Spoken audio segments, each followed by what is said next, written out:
The theory of human rights has emerged gradually in history through the development of the understanding about human nature and the idea of an individual self, as well as the ideas of society, freedoms, and government.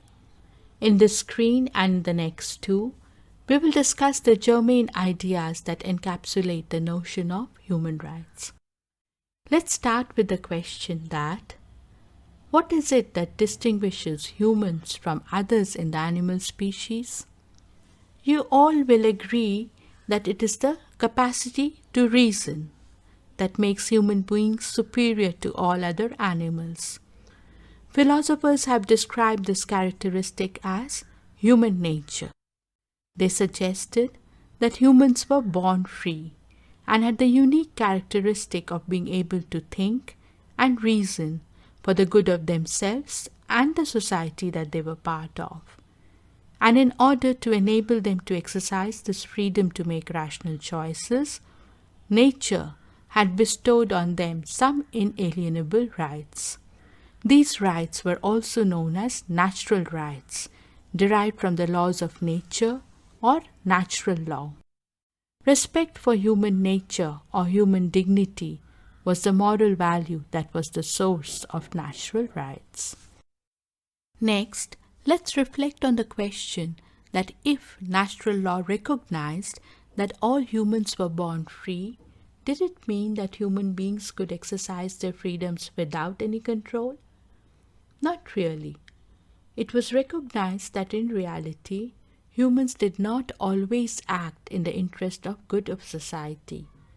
Humans also experienced the emotions of anger, greed, power, hatred, jealousy, feelings of superiority, and so on, that motivated them to take actions detrimental to the interest of others. So, freedoms under natural law had to be exercised while considering the social good and the rights of others. The enjoyment of freedoms also implied responsibilities.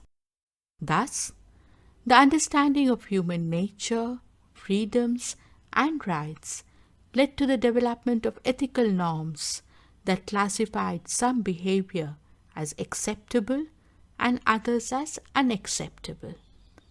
It is from these systems of norms that the idea of the rule of law emerged.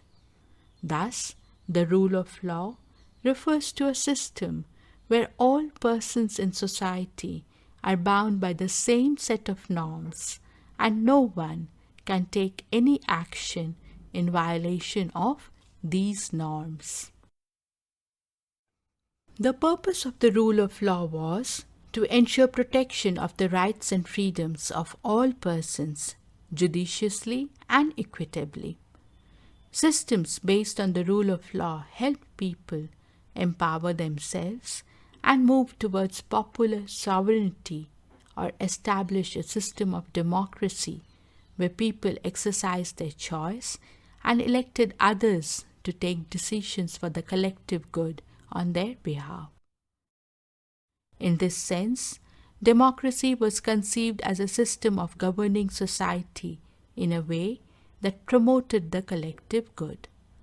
This system also recognized that a society was made up of different interests that may not always be in agreement with each other, and so it provided methods to resolve conflicts between the diverse interests in peaceful ways. For democracy to achieve these functions, the rule of law is considered indispensable. The concept of human rights, the rule of law, and democracy are interlinked. We can say that they act as building blocks in three ways. First, they help establish mechanisms of governance in society which respect the ability of all humans to think rationally and to exercise choices. Second, they provide space for people to work for the collective good so as to achieve peace and harmony in society. And third, they create mechanisms to resolve conflicts between different interests in peaceful ways.